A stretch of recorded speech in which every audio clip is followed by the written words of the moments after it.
வணக்கம்.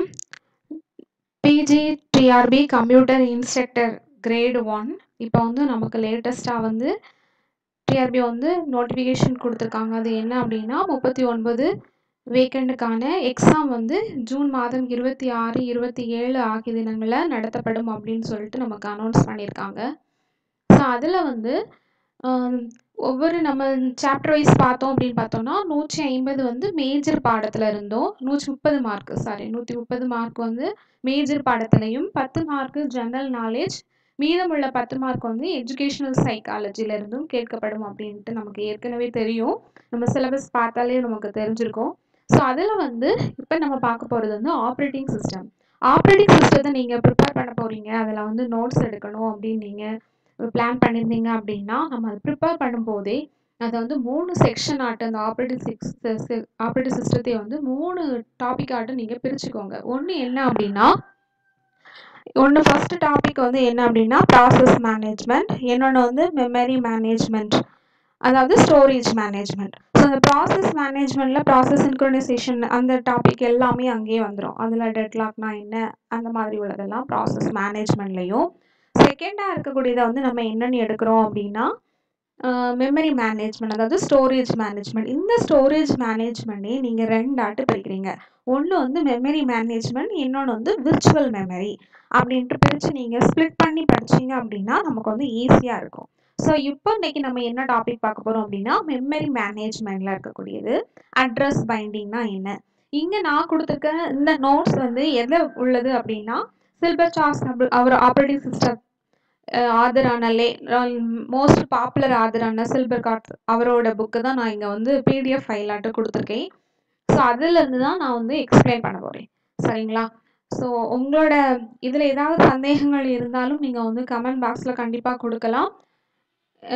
ஏதாவது தவறுகள் இருந்தாலும் நீங்கள் கண்டிப்பாக வந்து சுட்டி காட்டலாம். இதில் வந்து ஃபர்ஸ்ட் நம்ம பார்க்க போகிறது என்னென்னா அட்ரஸ் பைண்டிங். அட்ரஸ் பைண்டிங் அப்படிங்கிறதுக்கு என்ன பேர் வந்து என்ன சொல்லலாம் அப்படின்னா அட்ரஸ் ஸ்பேஸ் மேப்பிங் அப்படின்னு சொல்லலாம், சரிங்களா? அட்ரஸ் பைண்டிங் அப்படின்னா அதை என்னன்னு சொல்கிறோன்னா அட்ரஸ் ஸ்பேஸ் மேப்பிங் அப்படின்னு சொல்லலாம். ஸோ இதில் வந்து ஃபஸ்ட்டு பார்க்குறது, ஸோ பைண்டிங்னா என்ன, அதாவது இப்போ சிபியூவில் வந்து நார்மலாக யூஸர் கொடுக்கக்கூடிய அட்ரஸ் எல்லாமே எப்படி இருக்கும் அப்படின்னா லாஜிக்கல் அட்ரஸஸாக இருக்கும். ஸோ இந்த லாஜிக்கல் அட்ரஸ் வந்து எப்போவுமே மெமரிக்கு போகும்போது அது வந்து ஃபிசிக்கல் அட்ரஸ் ஆட்டு கன்வெர்ட் ஆகுது, புரியுதா? ஸோ அந்த லாஜிக்கல் அட்ரஸ் வந்து ஃபிசிக்கல் அட்ரஸ் ஆட்டு ஆகிறதுக்கு முன்னுக்கு இடையில வந்து சில ப்ராசஸ் ஆகி அங்கேருந்து தான் என்னென்ன ஆகுது அப்படின்னா ஃபிசிக்கல் அட்ரஸ் ஆட்டு கன்வெர்ட் ஆகுது. ஸோ அதுதான் நம்ம என்ன சொல்கிறோம் அப்படின்னா அட்ரஸ் பைண்டிங் அப்படின்ட்டு சொல்கிறோம். ஸோ பாருங்க, usually a program resides on a disk as a binary executable file. To be executed, the program must brought into memory and placed within a process. சரியா? ஸோ எந்த ஒரு ப்ராசஸாக இருந்தாலும் அது கண்டிப்பாக வந்து எப்படி தான் மெமரிக்கு கொண்டுட்டு எப்படி தான் அது வந்து கொண்டுட்டு போய் தான் என்ன செய்யுது, எக்ஸிக்யூட்டட் ஆகுது. ஸோ மெமரிக்கு போனால் தான் அது வந்து என்ன ஆகும், எக்ஸிக்யூஷனே ஆகும். ஸோ நம்ம வந்து யூஸர் வந்து ஜஸ்ட் அப்படியே சிபியூட்டை தான் கொடுக்குறோம். எந்த ப்ராசஸாக இருந்தாலும் அந்த சிபியூ தான் அதை வாங்கிட்டு எங்கே கொடுக்குது, மெமரிக்கு கொடுக்குது. So depending on the memory management in use, the process may be move between the disk memory during its execution. So disk வந்து எதை வந்து ஸ்பெசிஃபை பண்ணுது அப்படின்னா செகண்டரி ஸ்டோரேஜ், சரியா? ஸோ செகண்டரி ஸ்டோரேஜ்னா நம்ம யூஸர் தான் கொடுக்குறோம். ஸோ அந்த டேட்டா வந்து டைரெக்டாக எங்கே தான் போகுது, அந்த ப்ரோக்ராம் வந்து ப்ராசஸ் வந்து எங்கே தான் போகுது அப்படின்னா சிபியூ தான் போகுது. அதான் என்ன கொடுத்துருக்காங்க அப்படின்னா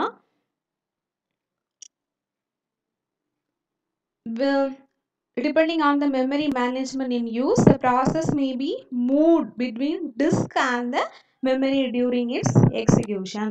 The processes on the disk that are waiting to be brought into memory for execution form the input queue.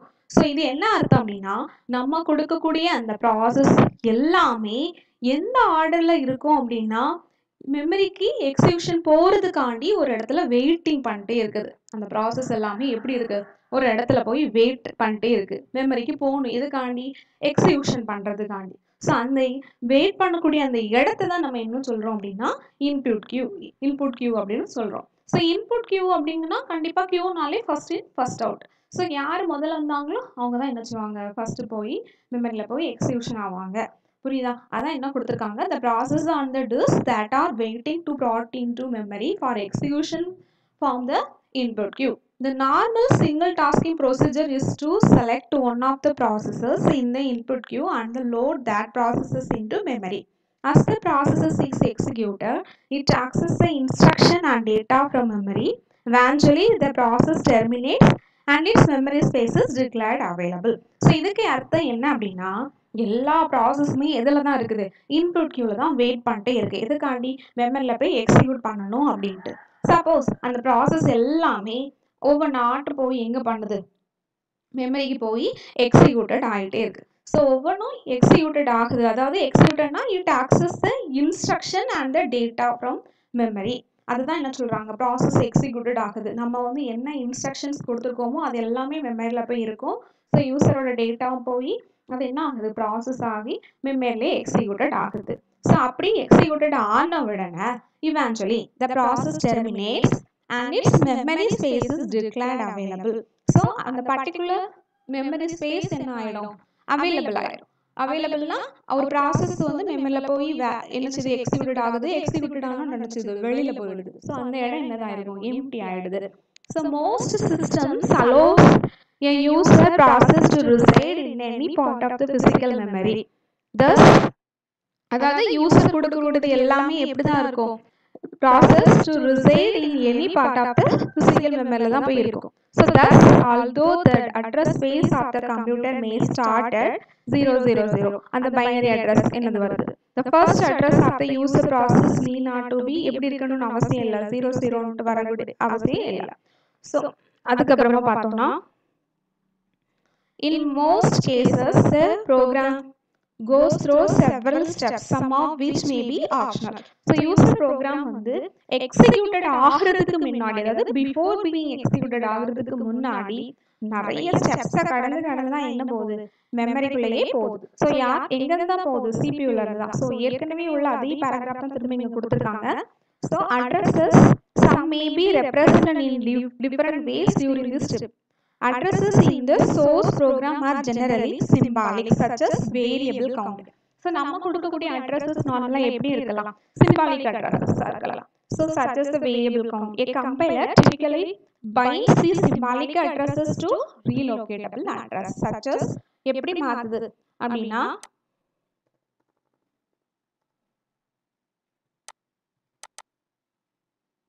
generally என்ன கொடுத்திருக்காங்க, symbolic addresses such as a variable count. The compiler typically binds these symbolic addresses to relocatable addresses.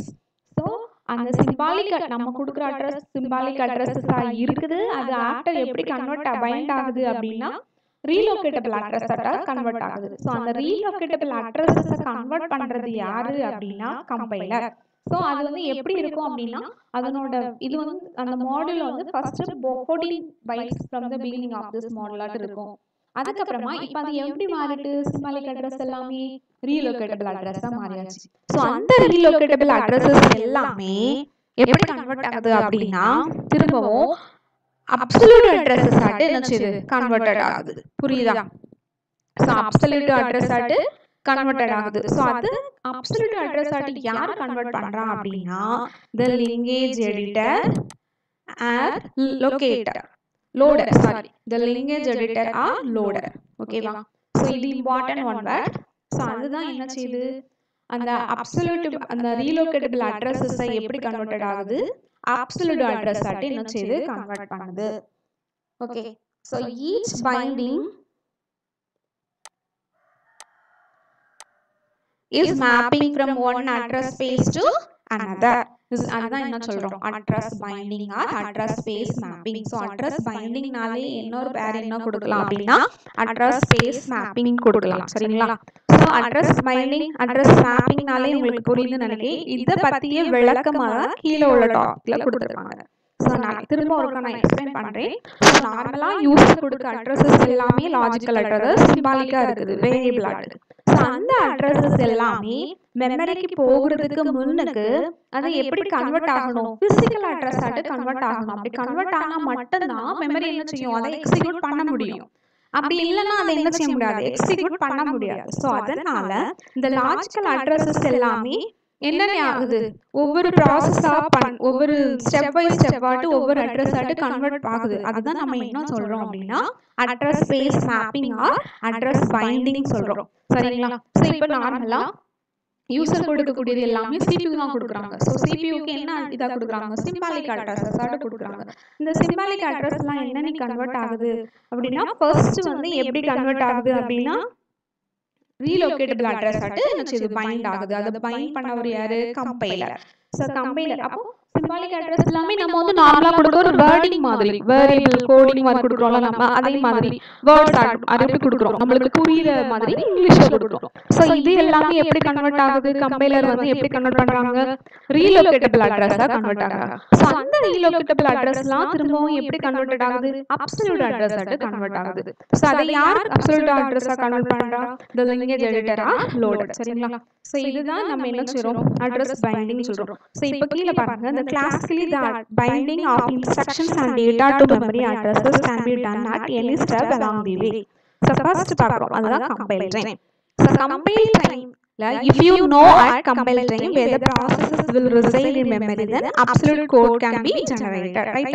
So absolute address symbolic address converted into absolute address by compile. So that is compile time. And the time நம்ம என்ன சொல்றோம், compile time சொல்றோம். So for example, if you know the user process will reside starting at location R அப்படிங்கிற locationல process இருக்கு, then the generated compiler code will start that location and extend up from there.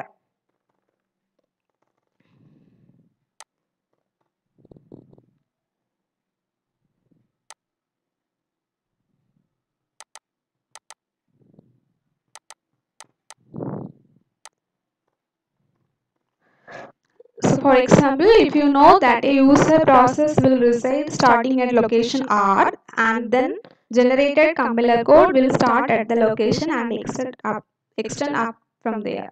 If at some later time the starting location changes, then it will be necessary to recompile this code. Example, MS-DOS and .com format programs are found at compile time.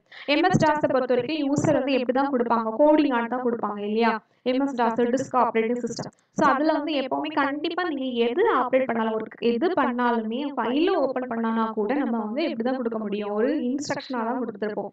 So அது வந்து யூசருக்கு புரியுற மாதிரி இருக்கும். So அந்த instruction எல்லாமே எப்படி converted ஆகுது அப்படின்னா அப்சல்யூட் அட்ரஸ் ஆட்டு கன்வெர்ட், அப்சல்யூட் கோட் ஆட்டு கன்வெர்ட் ஆகாத கம்பைல் டைம். தென் லோட் டைம். ஸோ கம்பைல் டைம்னாலே நல்லா ஞாபகம் வச்சுக்கோங்க, அப்சல்யூட் கோட். சரிங்களா? So example, MS-DOS. Then load time. If it is not known at compile time where the process will reside in memory, then the compiler must generate a relocatable code. So in this case, final binding is delayed until load time. Loading time delay ஆக வாய்ப்பு இருக்கு. So if the starting address changes, we need only reload the user code to incorporate this change value. Suppose address வந்து starting address changes ஆச்சு அப்படின்னா நம்ம என்ன பண்ணலாம், reload the user code. சரிங்களா? நெக்ஸ்ட் பார்க்கலாம். ஸோ இது வந்து அப்சல்யூட் கோட்னாலே கண்டிப்பா லோடிங் டைம், அதை நல்லா ஞாபகம் வச்சுக்கோங்க.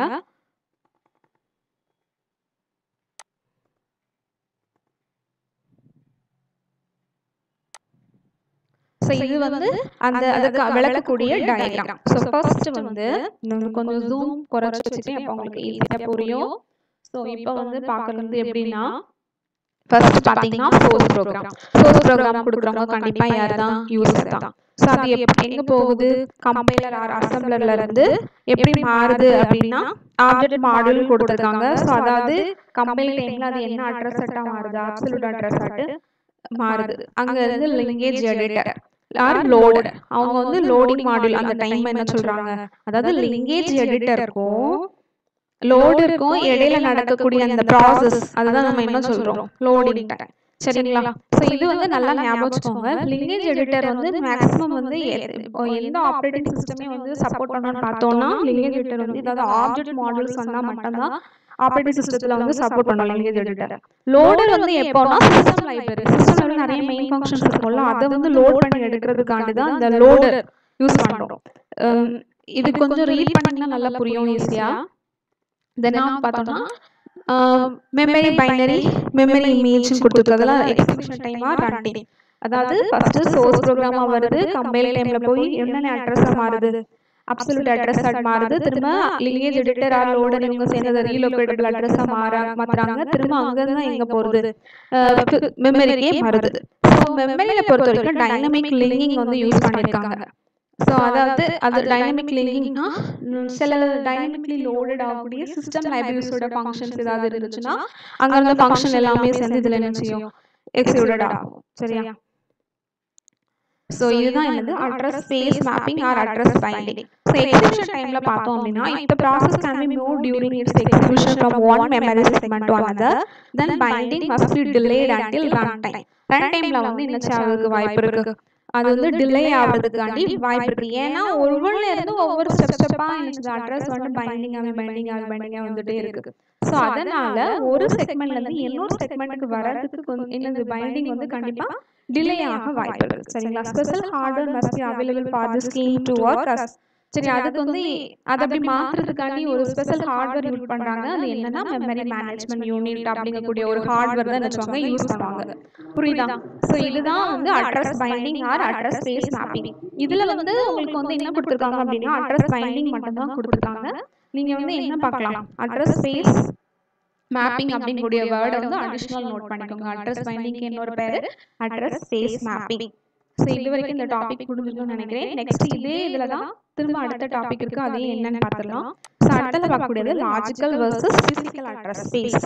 ஸோ ஆல்ரெடி சொல்லிட்டேன் நான், திரும்ப அதே தான். The address generated by the CPU is commonly known as the logical address, whereas an address seen by the memory unit, that is one loaded into the memory address register of the memory, is commonly referred to as the physical address. So physical address na என்னது, memory support பண்ணக்கூடிய address எல்லாமே என்னது, physical address. சரிங்களா? So அடுத்தால the compile time and load time address binding methods are generated identical logical and physical addresses. So next topic பார்க்கலாம். So அதான் அந்த figure போட்டிருக்கு. இந்த ஃபிகரை பார்த்தாலே உங்களுக்கு ஈஸியாக புரிஞ்சிடும். இதை பட்டம் சொல்லி நான் வந்து எக்ஸ்பிளைன் பண்ணிடலாம். எப்படின்னா ஃபர்ஸ்ட் வந்து CPU இருக்கு. ஸோ CPU ஒன்லி எதை தான் சப்போர்ட் பண்ணுது, CPU சப்போர்ட் பண்ணக்கூடியது எல்லாமே லாஜிக்கல் அட்ரஸஸ் தான். ஸோ CPUல இருந்து லாஜிக்கல் அட்ரஸஸ் வருது. இப்போ எக்ஸாம்பிளுக்கு 3, 4, 6 அதனோட அந்த ஸ்டார்டிங் அந்த அட்ரஸ் வருது. ஸோ அது வந்து மெமரிக்கு போகிறதுக்கு முன்னுக்கு அது எப்படி தான் கன்வெர்ட் ஆகணும், பிசிக்கல் அட்ரஸ் தான் கன்வெர்ட் ஆகணும். ஏன்னா மெமரி ஒன்லி எதை மட்டும் தான் சப்போர்ட் பண்ணும், பிசிக்கல் அட்ரஸ் தான் சப்போர்ட் பண்ணணும். ஸோ இந்த லாஜிக்கல் அட்ரஸ் இந்த மெமரிக்கு வர்றதுக்கு முன்னுக்கு பிசிக்கல் அட்ரஸ் ஆட்டு கன்வெர்ட் ஆகுது. ஸோ அதை யார் கன்வெர்ட் பண்றா இடையில அப்படின்னா இந்த மெமரி மேனேஜ்மெண்ட் யூனிட். புரியுதுங்களா? ஸோ அந்த மெமரி ஆல்ரெடி அந்த ஒரு டாபிக்ல ஒரு ஹார்ட்வேர் டிவைஸ் வந்து சப்போர்ட் பண்ணுது லாஜிக்கல் டு பிசிக்கல் அட்ரஸா கன்வெர்ட் பண்றதுக்கு, அதுதான் நம்ம என்ன சொல்றோம், அந்த ஹார்ட்வேர் டிவைஸ் தான் மெமரி மேனேஜ்மெண்ட் யூனிட். ஸோ இந்த மெமரி மேனேஜ்மெண்ட் யூனிட் அந்த அது ஒரு ஹார்ட்வேர் டிவைஸ். அதுல யார் இருக்கா அப்படின்னா ரீலொகேஷன் ரெஜிஸ்டர். சரிங்களா? இந்த ரீலொகேஷன் ரெஜிஸ்டரோட அட்ரஸ் வந்து இப்போ இதுல எப்படி எடுத்துக்கோம், 1400 எடுத்துக்கோம். ஸோ இந்த லாஜிக்கல் அட்ரஸ் எல்லாமே ஒவ்வொரு தடவையும் இந்த ரீலொகேஷன் அதாவது இந்த மெமரி மேனேஜ்மெண்ட் யூனிட்டுக்கு வரும்போது அது எங்க போய் இருக்கும் அப்படின்னா இந்த ரீலொகேஷன் ரெஜிஸ்டர்ல தான் போய் இருக்கும். ஸோ அந்த லாஜிக்கல் அட்ரஸ் எல்லாமே இந்த ரீலொகேஷன் ரெஜிஸ்டருக்கு போகும்போது ஏற்கனவே அந்த ரீலொகேஷன் ரெஜிஸ்டர்ல என்ன அட்ரஸ் இருக்கோ அது கூட இந்த லாஜிக்கல் அட்ரஸோட வேல்யூ என்ன செய்யும், ஆடட் ஆகும். அதாவது 1400 கூட எது ஆடட் ஆகுது, இந்த 346 ஆடட் ஆகுது. ஸோ அதுல இருந்து உங்களுக்கு கிடைக்கக்கூடிய அந்த அவுட்புட் அட்ரஸ் தான் நம்ம என்ன சொல்றோம் அப்படின்னா பிசிக்கல் அட்ரஸ் சொல்றோம். ஸோ அந்த பிசிக்கல் அட்ரஸ் எங்க கன்வெர்ட் ஆகுது, இந்த மெமரிக்கு போய் கன்வெர்ட் ஆகுது. இதுதான் என்ன சொல்றோம் அப்படின்னா டைனமிக் ரீலொகேஷன் சொல்றோம். புரியுதுங்களா? ஸோ டைனமிக் ரீலொகேஷன் யார் தான் பண்றா, இந்த மெமரி மேனேஜ்மெண்ட் யூனிட் தான் பண்றாங்க. எப்படி அதுல இருக்கக்கூடிய ரீலொகேஷன் ரெஜிஸ்டர் யூஸ் பண்ணி என்ன செய்றாங்க பண்றாங்க. So each and every time the logical address can be go to the memory management unit after இது என்ன ஆகுது, இந்த relocation register கூடல அது என்ன செய்யுது, லாஜிக்கல் அட்ரஸோட வேல்யூ வந்து ஆடட் ஆகுது. ஸோ அப்படி கிடைக்கக்கூடிய அந்த வேல்யூ தான் நம்ம என்ன சொல்றோம், பிசிக்கல் அட்ரஸ் சொல்றோம். ஸோ அதுக்கப்புறமா தான் அது எங்க போகுது, மெமரிக்கு போகுது. சரிங்களா? இந்த டயக்ராம் வந்து பார்த்தாலே உங்களுக்கு புரிஞ்சிடும். தென் பார்க்கலாம். So, binding scheme result differing logical and physical address. In this case, we usually refer to the logical address as a virtual address. We use logical address and virtual address interchangeably in this text. So, logical address oda innor pair நம்ம என்ன சொல்லலாம்?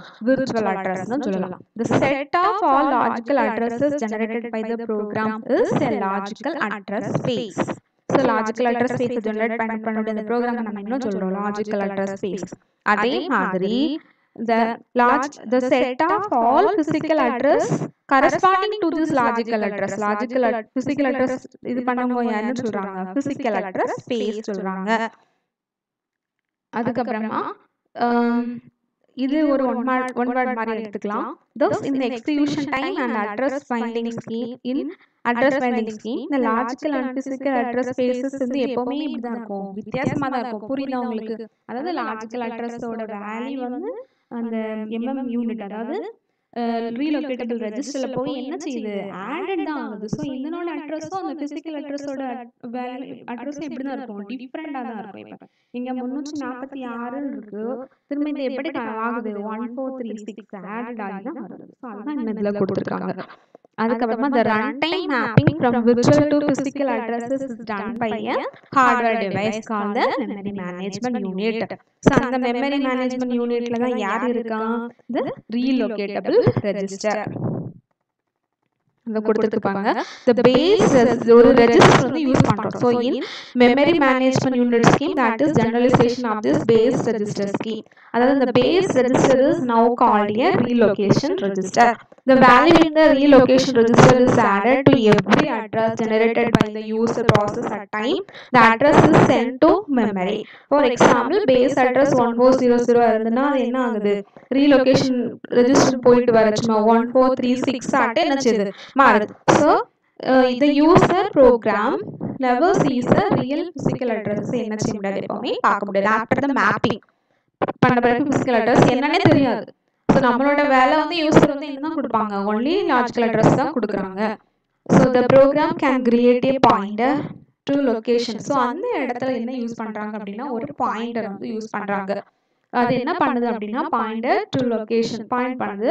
So 346 store in memory manipulate and it compared to other addresses. Okay, only when it is used as a memory address it is like relocated relative to the base register. The user program deals with logical addresses. User program user நாலே கண்டிப்பா ஞாபகம் வச்சுக்கோங்க அது logical address தான் சரியா user கொடுக்கிறது எல்லாமே logical address. அதுக்கு அப்புறமா லாஸ்ட்ல so இது பாருங்க the memory mapping hardware converts the logical address into physical addresses.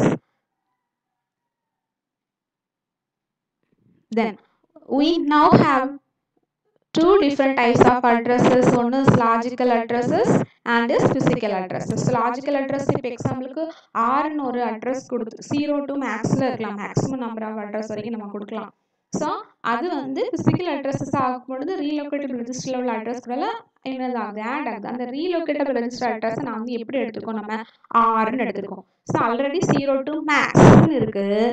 So அந்த 0 to max வந்து எப்படி போகுது physical address ஆகும்போது ஆல்ரெடி அது 0 to max யார் கூட added ஆகுதா relocatable register கூட R அப்படிங்கக்கூடிய அட்ரஸ் கூட add ஆகுது. So அதனால தான் என்ன கொடுத்திருக்கோம் R plus 0 or R plus max for a base value for R. However, these logical addresses must be mapped to physical addresses before they are used. The concept of a logical address space that is bound to a separate physical address space is central to proper memory management. Okay, இப்போ இது வரைக்கும் நம்ம என்ன டாபிக்லாம் பார்த்தோம்னு சொல்லிட்டு ஒருக்கா கிளியரா பார்த்துக்கலாம். ஃபர்ஸ்ட் டாபிக் வந்து என்ன பார்த்திருக்கோம் அப்படின்னா address mapping or address binding address space mapping or address binding சொல்லிட்டு பார்த்திருக்கோம். ஸோ அட்ரஸ்னாலே நார்மலாக லாஜிக்கல் அட்ரஸ் வந்து யார் சப்போர்ட் பண்ணுறா CPU. ஸோ அந்த எவ்ரி டைம் லாஜிக்கல் அட்ரஸஸ் எல்லாமே மெமரிக்கு போக முன்னுக்கு எப்படி தான் கன்வெர்ட் ஆகணும் ஃபிசிக்கல் அட்ரஸாக தான் கன்வெர்ட் ஆகணும் அதுதான் மேப்பிங் சொல்கிறோம். ஓகே, ஸோ நார்மலி யூசர் வந்து என்ன கொடுக்குறாங்க அப்படின்னா சிம்பாலிக் கோட் அல்லது வேரியபிளாக கொடுக்குறாங்க. ஸோ இந்த சிம்பாலிக் கோட் எல்லாம் மெமரிக்கு போகிறதுக்கு நிறைய ஸ்டெப்ஸ் எல்லாம் கடந்துட்டு தான் நினச்சது மெமரி மேனேஜ்மெண்ட்டுக்கே போகுது. மெமரி யூனிட்க்கு. ஸோ மெமரிக்கே போகுது. ஸோ அந்த சிம்பாலிக் அட்ரஸ் வந்து ஃபர்ஸ்ட் எப்படி வந்து கன்வெர்ட் ஆகுது அப்படின்னா ஆப்சல்யூட் அட்ரஸ் ஆட்டு கன்வெர்ட் ஆகுது at compiler time. So example MS DOS. தென் அந்த கம்பைல் ஆன அந்த கம்பைலர் வந்து கம்பைல் டைம்ல என்ன கன்வெர்ட் பண்றாங்க, அப்சல்யூட் கோட் ஆட்டு கன்வெர்ட் ஆகுது. அந்த அப்சல்யூட் கோட் எல்லாமே எப்படி கன்வெர்ட் ஆகுது again linkage editor or loader சேர்ந்து என்ன செய்றாங்க, ரீலோகேட்டபிள் அட்ரஸ் ஆட்டு என்ன செய்றாங்க, கன்வெர்ட் ஆகுறாங்க. ஸோ அதை லோடிங் டைம் சொல்றோம். ஸோ எக்ஸாம்பிள் வந்து என்னது, சிஸ்டம் ஷேர் லைப்ரரிஸ் எல்லாமே லிங்கேஜ் எடிட்டர் கூட தான் யூஸ் பண்றோம். எக்ஸாம்பிள் வந்து சிஸ்டம் ஷேர் லைப்ரரிஸ். ஓகே, அதுக்கப்புறமா அங்கேருந்து எங்கே போகுது, மெமரிக்கு போகுது. சரிங்களா, அதுதான் execution time or run time. Okay, next வந்து பார்க்கக்கூடியது வந்து அடுத்துல இந்த டாபிக், இந்த ப்ரோக்ராம் வச்சு ஈஸியாக கன்வெர்ட் பண்ணலாம். இதுதான் இப்போ சொன்னேன். ஸோ நெக்ஸ்ட் வந்து என்ன பார்க்க போறோம்னா logical versus physical address space. Logical address வந்து யூசர் கொடுக்கக்கூடிய அட்ரஸஸ் எல்லாமே லாஜிக்கல் அட்ரஸஸாக இருக்கும். பிசிக்கல் அட்ரஸ் வந்து மெமரி சப்போர்ட் பண்ணக்கூடிய அட்ரஸஸ். லாஜிக்கல் அட்ரஸோட இன்னொரு பேர் என்ன சொல்றோம் அப்படின்னா என்ன சொல்றோம், அது வந்து விர்ச்சுவல் அட்ரஸஸ் அப்படின்னு கூட சொல்லலாம். ஸோ லாஜிக்கல் அட்ரஸ் யூஸ் பண்ணக்கூடிய அந்த ஸ்பேஸ் லாஜிக்கல் அட்ரஸ் ஸ்பேஸ், அதே மாதிரி பிசிக்கல் அட்ரஸ் யூஸ் பண்ணக்கூடிய ஸ்பேஸ் பிசிக்கல் அட்ரஸ் ஸ்பேஸ் அப்படின்னு கூட சொல்றோம். ஸோ நார்மலி இது சிபியூல போகக்கூடிய இந்த இன்ஸ்ட்ரக்ஷன், அந்த ப்ரோக்ராம் ப்ராசஸ் எல்லாமே எப்படி தான் இருக்கும், இன்புட் கியூல தான் இருக்கும். அந்த இன்புட் கியூல இருந்து தான் நம்ம என்ன சொல்றோம், அந்த ப்ராசஸ் எடுத்து எங்க கொடுக்குறோம், மெமரிக்கு கொடுக்குறோம். சரிங்களா, சரி. இப்போ இந்த logical address to physical address convert பண்றதா என்ன சொல்றோம், mapping or address space binding அப்படின்னு சொல்றோம். ஸோ அப்படி கன்வெர்ட் ஆகக்கூடிய சமயத்துல இந்த லாஜிக்கல் அட்ரஸஸ் எல்லாமே எங்க போகுது அப்படின்னா இந்த மெமரி மேனேஜ்மெண்ட் யூனிட்டுக்கு என்ன செய்து போகுது. ஸோ அந்த மெமரி மேனேஜ்மெண்ட் யூனிட்ல யார் இருக்கா, இந்த ரீலொகேஷன் ரெஜிஸ்டர் வந்து யூஸ் பண்ணிருக்கோம்.